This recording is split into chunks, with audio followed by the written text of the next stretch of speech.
guys, what's up? So I'm in the new Toyota.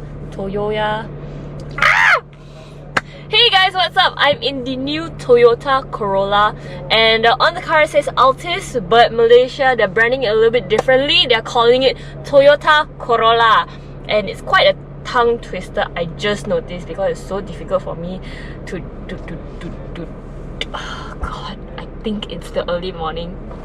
Yeah, so anyway, regional, it's still called Altis, but in Malaysia they're branding it Toyota Corolla to seem to just have 2 words instead of 3, because 2 is better than 1, but I don't know about 3.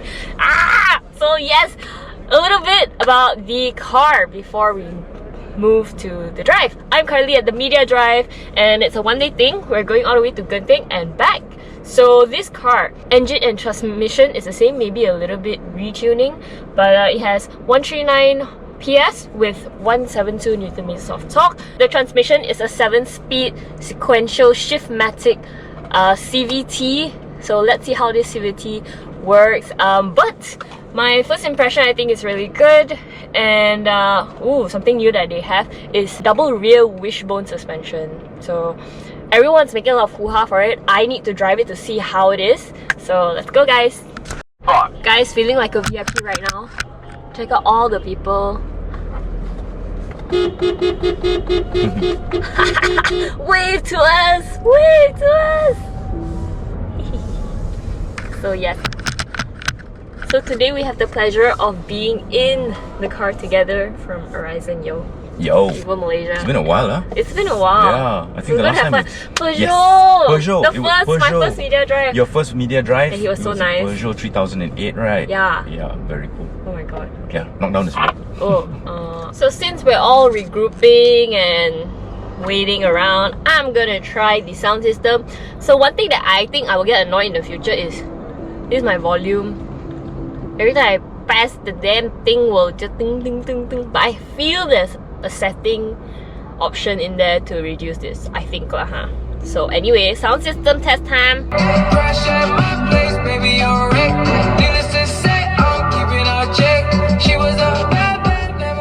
The rear view mirror freaking vibrates. That's how bassy it is. I would say it's an okay sound system. Not wow, not super. It's just like, okay, yeah, it's bassy. It's clear-ish, not like crisp. So yeah, it's okay lah. It's enough lah.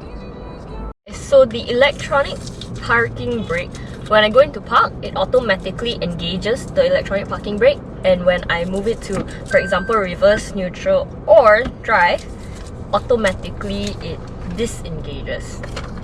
Don't know if that's a good thing or not.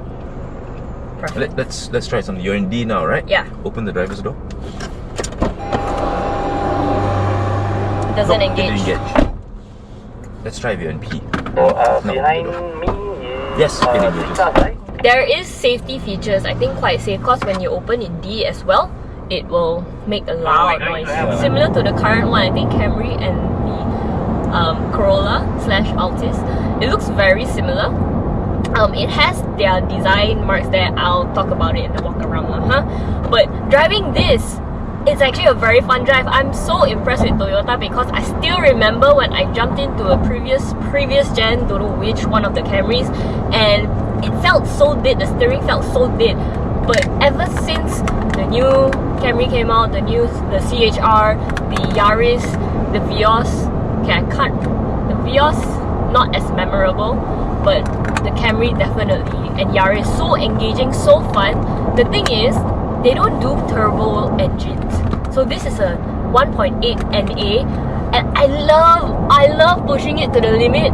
But this one, when you push it, for example, I'm just gonna distance myself a bit so I can full throttle, and when I full throttle, you can hear it definitely.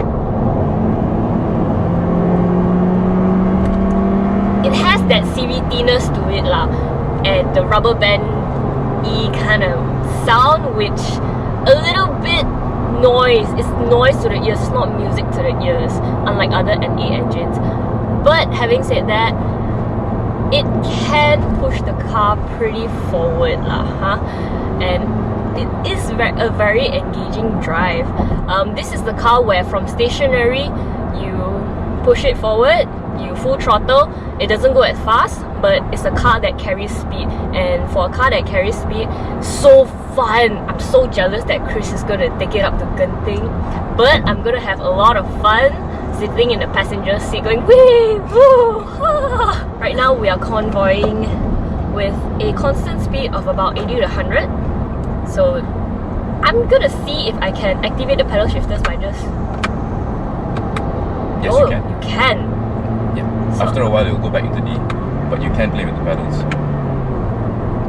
see how responsive this thing is. I'm on D5. That's Whoa. the blind spot information, right?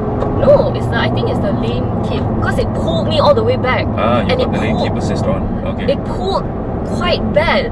So it actually, because you didn't signal. Yeah, because I didn't see it. Yeah, It what really was it? pulled. I saw. Yeah. It really pulled me all the way back. Wow. It's quite scary. It's good, but it's quite scary because sometimes you want to make a quick change. Yeah, a quick change. Yeah. You don't have time to signal. don't have time to signal. Yes, you want to make a quick change. You Yep. don't have time to signal, and then it pulls your car quite vigorously back to the lane that you are on. Yep. That's yeah. Maybe not so good. Maybe not so Maybe good. not so good. But personal preference. Some people like it. Yeah. Because mechanical upgrade is the new double wishbone independent rear suspension. Yeah. You boy racers gonna Oh like my that. god, the because it suspension struts is in front. so damn comfortable. Yeah, done it. Let's see. Sport mode. There we go. Just flicking it into the right puts it into sport mode. So not bad. Pretty good get up and go for a 1.8. Yeah. But of course, I was using the pedal shifter, so I was more in control of the gear change. Yep. Okay. It's not very immediate like the DSG gearbox. Of Pedal course. shifters when you just flick it and it changes, Yeah. and you can feel it in the engine. And you in don't the get the fart. transmission. Yeah. You don't But- yeah. But this one, you kind of feel it lag a little bit, but it's okay. It's good. It's good. It's a very... I love it! Oh man! Okay, the thing about Toyotas, right, I realized in the Vios also, there's a lot of sounds going on. Which, if you're paranoid or you're always like, hey, what's that sound? Hey, what's that sound? Oh, and God. all the sounds are the same. Yeah. It doesn't let you recognize, okay, if it's a lower pitch means it's lane departure warning. Right. If it's a higher pitch means it's something else or blind spot monitoring. It's always the same sound. Exactly. So that would be something that is, to me, no, I don't like it. But the suspension though, just now we were going over those lines. Those rumble strips. Yeah. Horrible shit. But it soaked it up really well, right? really, really Yeah, well. Very, very interesting. So again, the Toyota have raised the bar for sure, because like I said earlier, the Corolla is supposed to be an entry-level car, but this one has really gone upmarket a bit. Like And with all the features that it has. Yeah, a lot of features with which actually shouldn't be in a Corolla. Really? You think so? You see, that's how much we progress, just in terms of technology and also in terms of sheer physical size. This Altis is about the size of the first generation Camry. If you put it side by side against the 2.2 Camry GX, there's not going to be much of a difference in terms of size, physical size. Oh yes, sir. Yeah, and the interior is very spacious because they shortened the back seats a bit. So you got a lot of legroom at the back there. But I guess because they're going for mass market, features Absolutely. are required. Yeah. You see Because people Malaysians will ask. exactly, got this Why got this one? that This Even one if don't you have. don't use it, Yes, even I if want you it. don't- I want. Why? Because other car got, so I must have. You use or not every day? No. Like you have your condo, how many times you all go swimming? Tell me. How many times you all go to the gym? Exactly. Correct. Same thing. But I want. But I want. Must Yeah, have. Must have. Why? One lah. That one got this one. Yeah. Most of them, they probably don't even know how it works, but still must have it. Must have it. Chris said it. A little bit to mention before we switch roles. The NVH on highway driving, you can hear quite a bit of wind noise, quite a bit of road noise. I wouldn't say it's very good, but it's very bearable. Okay guys, so now I'm in the passenger seat and my boyfriend just asked, how do you like it? I said, I love the Toyota Corolla Altis, I really do. And he went, oh, looks like we both like uncle cars now. I'm telling you guys, I really think Toyota, like the Toyota series, the Camry, the Altis is not uncle anymore. It really isn't. Even though there's that perception there, really, once you drive it, you will understand. Even the design, it doesn't look that uncle anymore. A bit lah, but not so much lah, huh? Go try it. Yo guys, so I'm going downhill now, and just had a short, interesting conversation with Chris that applies heavily on the Corolla that we are currently test driving, which is a lot of car makers tend to want to find a good balance between comfort and sporty handling, and we feel that they did a very good job with the Altis. Yep. Not just the Altis, I think with their new lineup, with their new platform, their new chassis, this is a very good example of very good handling versus comfiness. You know how some cars, even though their handling is spot on, but it's just so stiff, the suspension is so stiff, but this has double wishbone rear suspension.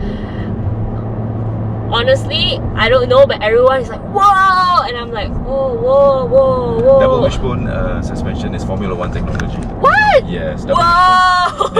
Now I get the whoa! It's Formula 1 technology. It was pioneered mainly for very, very good handling in Formula 1, and one of the first cars actually to be sold with full double wishbone suspension front and rear was a Honda Accord.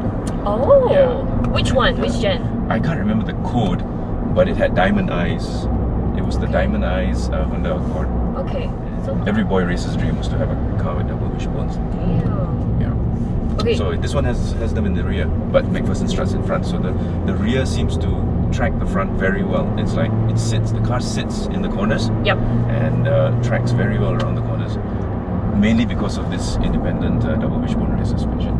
I see. So if the combination of both double wishbone suspension front and back, You will get very, very good, very good sporty handling, and also the choice of shock absorbers also very, very important. okay. Yeah, But yeah, we've been throwing this thing on Genting, quite a bit.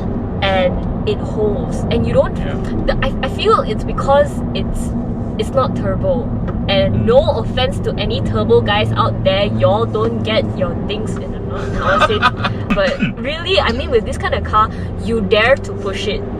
You dare to full throttle, you're not afraid lah, you know. It gives you the confidence. You don't feel like, hey, what if I snap? What if something happens? No, I mean, we really threw it at corners. Quite a bit. There was no snap oversteer. Yeah, there was no understeer. It just tracked around quite well. And we tried so hard to make the tires squeal. So hard. Yeah, I think it only squealed once I went over the white lines. And another one where you really pushed it. Yeah, that's because I was trying to chase Kung Fu. And nobody in their right mind should try and chase them. So yeah, and of course when going down, as Chris said just now, is because of the momentum that you're coming down, and it was very slippery. Yeah. So very easy squealy tires. Yeah, loading up the front. But I am super impressed. I mean, I feel like this is a car that can be a daily as well as a weekend car. Although the looks don't match, maybe the front, not the back. The back is just sloppy eyes. Sad eyes. Very, very sad eyes. But even now, like, I'm so sorry, I cannot really go fast. That's why I'm not really showing you the road because I have so much traffic in front of me. But I am purposely allowing myself some gap at corners so that I can take the corners. And it really holds. I'm really impressed. There's no squealing. Yeah. And even no bouncing. And even when I brake, the brakes are good, by the way, guys. The brakes are very good. The brakes are very good. It is very it's not linear. It's very progressive. Very easy to modulate, progressive. It's not okay. I'm gonna compare this with the Civic brakes, Civic brakes are very bitey, very easily. So to me, I don't like those type of brakes, although after a while you get used to them, but I like these types of brakes which are very progressive.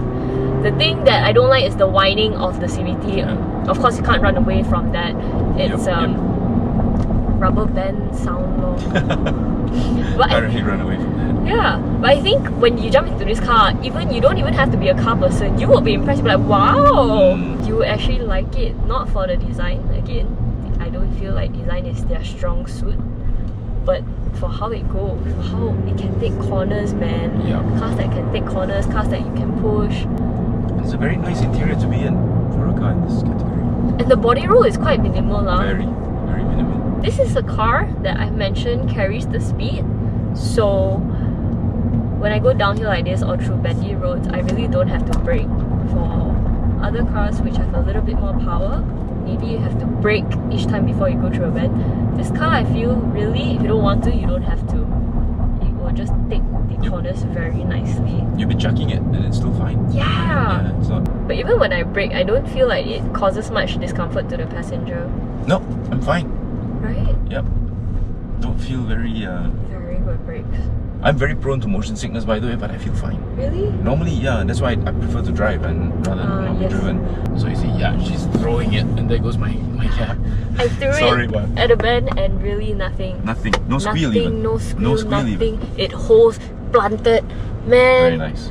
And I'm guessing these wheels are not even like sport tires. It's just like, it's normal. Normal, yeah. Yeah, that's about it, guys. Anything comes up, I'll keep you informed. Bye! I didn't force you to say anything, okay? Guys, by the way, I noticed, and this one I have to compare it with my Miata.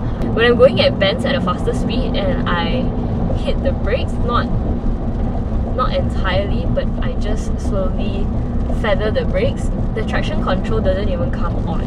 Doesn't even blink, nothing.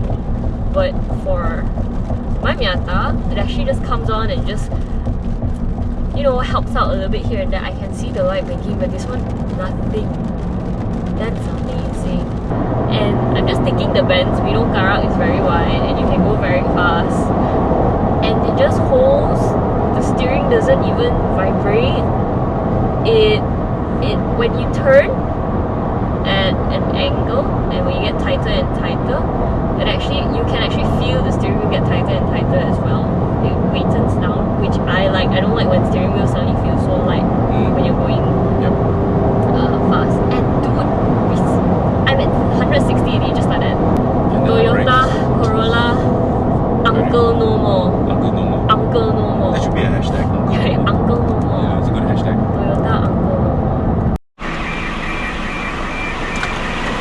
Hey guys, oh sorry. I know you want to see how fast we can go, so now I just got out of touch and go, flooring it. 40, 60, 80. Actually, the pickup is really not bad. I really must say, it's really not bad. That biscuit was not bad either.